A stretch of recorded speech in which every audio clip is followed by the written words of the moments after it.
हकीम इकबाल मरहूम मेरा शागिर्द भी है, मुझसे उसने तालीम हासिल की और वो अक्सर अपने वीलॉग में यही कहता है कि मियाँ साहब जो हैं वो मेरे बाप की जगह। अल्हम्दुलिल्लाह वो मेरा शागिर्द है। हकीम शहबाज साहब के जो तशख़ीस है वो मैंने आज ख़ुद अपनी आँखों से बिल्कुल हकीकत और 100% पाया।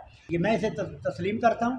ये बलूचिस्तान से, सिंध से, केपी से, कराची से जितने भी ये मरीज़ आए हैं मैंने ख़ुद देखा है। जो उन्होंने ऐसे हाथ सिर्फ 2-3 सेकंड में हाथ देखकर बताया है, उन लोगों ने वही तस्लीम किया और जब मैंने भी उनकी नब्ज़ देखी तो वही चीज़ थी। मैं इनसे 100% नहीं 110% मुत्तफ़िक़ हूँ। मैंने इनका फार्माकोपिया वो भी देखा है और मैं नौजवान हकीमों से यही अपील करूँगा कि वो भी सीखें। मैं शहबाज साहब को अपनी तवक्को से ज़्यादा काबिल पाया, अच्छा पाया।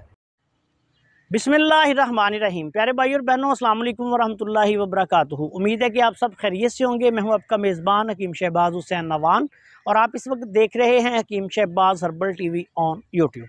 प्यारे भाई और बहनों, आज की इस वीडियो में मैं अल्लाह के फजलो करम से भुई आमला बूटी, जो कि एक बहुत आला पाए की गुणकारी बूटी है और ये पाको हिंद में बकसरत पाई जाती है। देहातों में अक्सर नमनाक जगहों पर आपको मिल जाती है।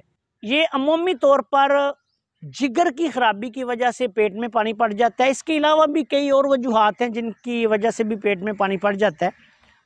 तो इस बूटी से पेट में पानी पड़ने का, बिलखसूस जब जिगर की खराबी की वजह से पेट में पानी पड़ना शुरू हो जाए या पड़ चुका हो, उस वक़्त आपने इसका इस्तेमाल कैसे करना है। दूसरी अद्वियात भी आप इस्तेमाल करते रहें, लेकिन इसका इस्तेमाल करें। इंशाल्लाह इससे बहुत जल्द जिगर जो है वो ठीक होना शुरू होता है और फिर पेट में पानी पड़ना भी रुक जाता है। जो पानी पड़ चुका हो वो निकल जाता है।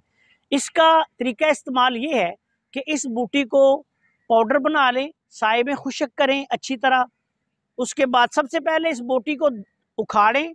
उखाड़ने के बाद पानी से धोएं ताकि इस पे जो गर्दो गुबार, मट्टी वगैरह पड़ी हुई हो वो उतर जाए। उसके बाद इसको साए में खुश्क करना है आपने और साए में खुश्क करने के बाद इसका पाउडर बनाना है। 1 चम्मच ये पाउडर लेना है और 1 कप पानी में इसको बॉयल करके सुबह, दोपहर, शाम 1 गिलास अरके, मको, कासनी और सौंफ, इन तीनों के साथ मिक्स करके ये आपने मरीज को पिलाना शुरू कर देना है। इसके इस्तेमाल से मरीज को पेशाब ज़्यादा आएगा, मैदा, जिगर, अंतड़ियों का फेल दुरुस्त होना शुरू हो जाएगा और इस्तिस्का या जिसको जलोदर कहते हैं उससे भी इंशाल्लाह उसको फ़ायदा हो जाएगा। ये जो हालत होती है ये ज़रा ख़तरनाक होती है, इसलिए जो अतिब्बा कामलीन हैं या रजिस्टर्ड तबीब हैं वही इस नुस्खा को इस्तेमाल करें। वो इसके साथ अपनी दूसरी अद्वियात भी मरीज़ की हालत को मद्देनज़र रख कर इस्तेमाल करवा सकते हैं। आपसे गुजारिश है कि अगर आपने अभी तक हमारे चैनल को सब्सक्राइब नहीं किया तो चैनल को सब्सक्राइब कर लें और हमारी इन वीडियोस को दूसरे दोस्तों के साथ ज़्यादा से ज़्यादा शेयर भी कर दिया करें ताकि वो भी इनसे फ़ायदा उठाएँ। अस्सलाम वालेकुम वरहमतुल्लाहि वबरकातुहू।